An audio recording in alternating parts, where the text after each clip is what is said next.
nag samay kàddu ci xaw a bari ndax sama yaram dafa daw ndax boo gisee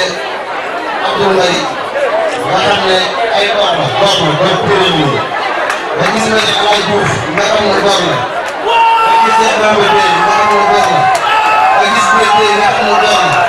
nga xam ne ñii ñoo àndal ak Macky Sall démb di ko jàppale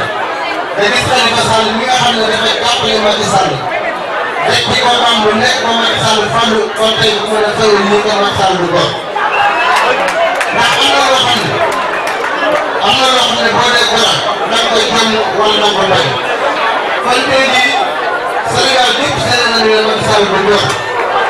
kon tey jii li nga xam ne moom la ñu teg ngir bëgg a def baax a teg suñu baax